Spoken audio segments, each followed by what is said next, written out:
வணக்கம். என் குருநாதர் எழுத்து சித்தர் பாலகுமார சார் அவர்களை மனதார வணங்கிவிட்டு உங்களுடன் பேசத் தொடங்குகிறேன். வாழ்வெல்லாம் பாட்டு. இந்த வாழ்வெல்லாம் பாட்டில் ஒரு 80களில் வந்த ஒரு படம், 1981 நினைக்கிறேன். அந்த படம் அற்புதமான கதைக்களம் கொண்டது.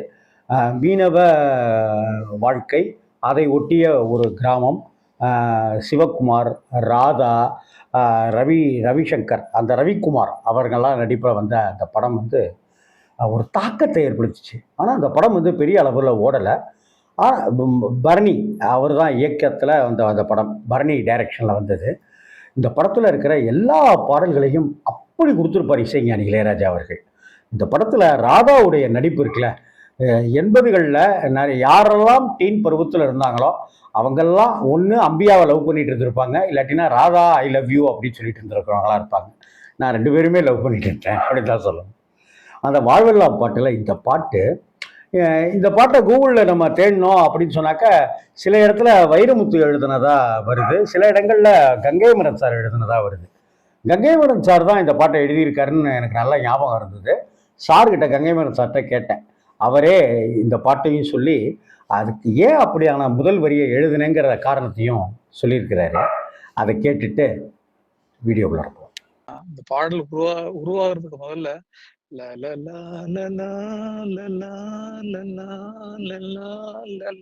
அப்படிதான் இருந்துச்சு. இது ராகம், ஒரு ராகம்ன்றது அப்படி இருந்தது. இந்த ராகத்தை பாடலோடனா ஒரு ராகம் வார்த்தை சேருது, அந்த ராகத்துக்கு வார்த்தை சேருது. முதல்ல பிறந்தது ராகம் பிறந்தது, அதுக்கப்புறம் அந்த ராகத்துக்கு எழுதின பாட்டுதான் ஒரு ராகம் பாடலோடு காதில் கேட்டதோ என்று வந்தது. புரிந்து கொள்ளுங்க. இது அந்த வார்த்தை பல பேருக்கு அது புரியாது, உங்களுக்கு புரிஞ்சுக்கிறதுக்காக உங்களுக்கு புரிஞ்சிருக்கலாம். முதல்ல இது ராகமா இருந்தது, அந்த ராகத்துக்கு பாட்டு எழுதுனதுதான். ஏன்னா மெட்டுக்கு பாட்டு எழுதுறது அதான் ஒரு ராகம்ங்கிறது இருந்தது. பாடலோடு காட்டுல கேட்கற மாதிரி வார்த்தையோடு சேர்ந்ததே அற்புதம் அப்படிங்கிற மாதிரி சொல்லிருக்கான். என்ன சொல்றது. தேங்க்யூ. கங்கைமரன் சார் எழுதிய அந்த பாட்டை இசைஞானி இளையராஜா அவர்கள் இசையமைத்தார். ஜெயசாஸ் அவர்களும் ஜானகியம்மா அவர்களும் இந்த பாட்டை பாடியிருப்பாங்க. இந்த பாட்டை கேட்கும் போதெல்லாம் ஒரு காதல் உணர்வு நமக்குள்ளார வந்துடும். நாம் காதலிச்சிருக்கிறோமா இல்லையாங்கிறது வேற விஷயம். ஆனால் காதல்கிறது ஒரு ஃபீலிங் இல்லையா, ஒரு உணர்வு. அந்த அந்த உணர்வு இந்த பாட்டில் நமக்கு கடத்திட்டு வர இசைஞானி இளையராஜா அவர்கள். வாத்திய கருவிகளும் அதற்கு தகுந்தது போலவே ஃப்ளூட் உள்பட அப்படி நமக்கு ஒரு இதம் தந்துக்கிட்டே இருக்கும். அடுக்கடுக்கா லேயராக வச்சு நம்மளை இந்த பாட்டு என்னமோ செய்யும். வரிகளும் அப்படித்தான். சில வரிகள்லாம் நான் ரொம்ப நெகிழ்ந்து போயிருக்கேன். இதை பற்றி நான் உங்களோட பகிர்ந்துக்கணும் தான் இந்த வாழ்வெல்லாம் பாட்டு. இந்த பாட்டும் வாழ்வெல்லாம் கூட வரக்கூடிய ஒரு பாட்டு.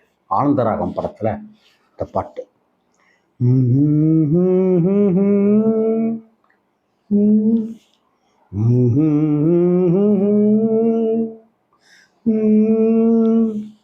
ஒரு ராகம் பாடலோடு காதில் கேட்டதோ மனதோடு ஊஞ்சலாடுதோ. இந்த மெட்டு, இந்த வரிகள், அதாவது கங்கைமரன் சார் சொன்னதை கவனிச்சிங்க இல்லையா? ஒரு ராகம் பாடலோடு காதில் கேட்டதோ, அதுக்கு முன்னாடி இந்த ராகம் வந்துடுது அப்படின்னு வந்ததுனால அந்த வரியவே அப்படி ஆக்குறாரு. ஹம்மிங்க்கு அப்புறம் ஹம்மிங்கில் ராகம் வந்துடுது.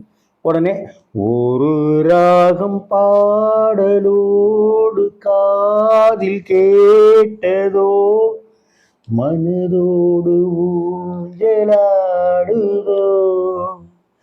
ஓ தினம் உறங்காமல் வாடுதே, சுகம் உறவாட தேடுதே. இந்த இடம் தாங்க, இந்த மெட்டு, இந்த வார்த்தை. ஓ நெஞ்சமே ஓராயிரம் சுகம் இது. என்ன மெட்டு, என்ன வரிகள், சிம்பிளான வரிகள், ஆனால் மனசை தொடுற வரிகள். ஓ நெஞ்சமே ஓராயிரம் சுகம் இது ஒரு ராகம் பாடலோடு காதில் கேட்டதோ மனதோடு ஊஞ்சலாடுதோ. உள்ள பாத்தீங்கன்னா என்ன வரிகள்ங்க. ராதா பேரழகிங்க.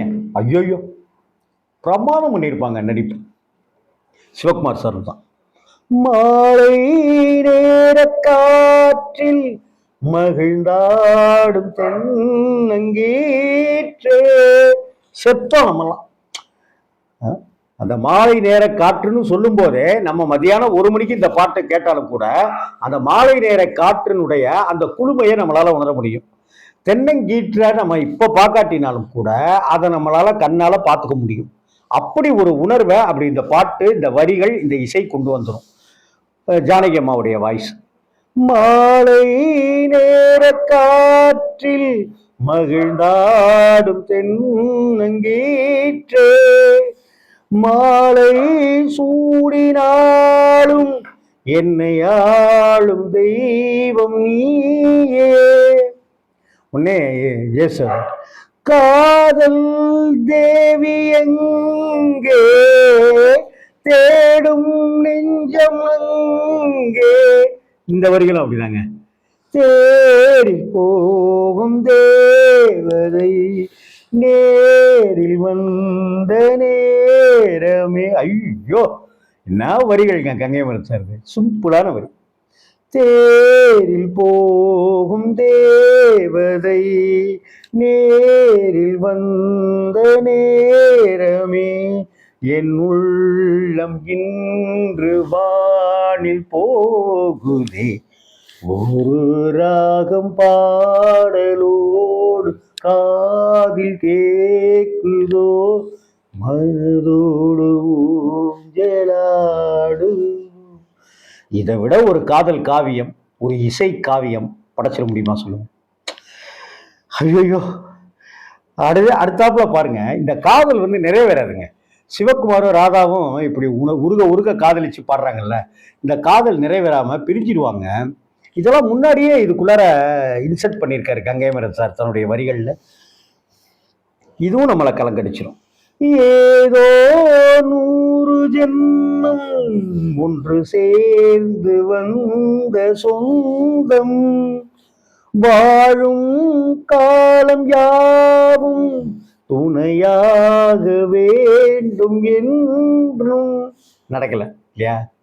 அது நடக்காம போயிடுது. என்ன சொல்றாரு?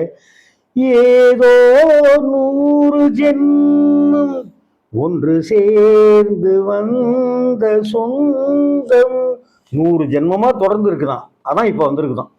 வாழும் காலம் யாவும் துணையாக வேண்டும் என்றும். ஆனா துணையாக பிரிஞ்சிடறாங்க. ஜானகி அம்மன். காலம் தந்த பந்தம் காதல் என்னும் கீதம் ஜீவநாதம் கேட்குதே சேர்ந்து இன்பம் கூட்டுதே வராத காலம் வந்து சேர்ந்ததே ஒரு ராகம் பாடலோடு காதில் கேக்குதோ மனதோடு ஊஞ்சலாடுதோ. தினம் உறங்காமல் வாடுதே சுகம் உறவாட தேடுதே ஓ நெஞ்சமே ஓராயிரம் சுகம் இது.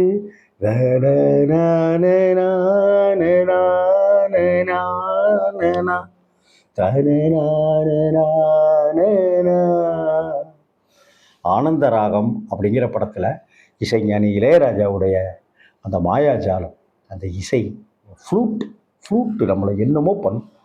காதலிச்சவங்களா இருக்கட்டும், காதலிக்காதவங்களா இருக்கட்டும், இந்த பாட்டையும் அங்கே சிவகுமாருடைய ராதாவனுடைய அந்த நடிப்பையும் கங்கை மரன் சாருடைய அந்த ஒவ்வொரு வரியும் ஓ நெஞ்சமே அனா, அனா, அனா, ஒரு ராகம் பாடலோடு காதில் கேட்குதா கேட்டுக்கிட்டே இருக்கு இந்த ஜென்மம் முழுக்க, இந்த வாழ்வெல்லாம் இந்த பாட்டு கேட்டுக்கிட்டே இருக்கும். ஆனந்த ராகம், உண்மையிலேயே அப்படி ஒரு ராகம், அப்படி ஒரு பாட்டு, அப்படி ஒரு இசை.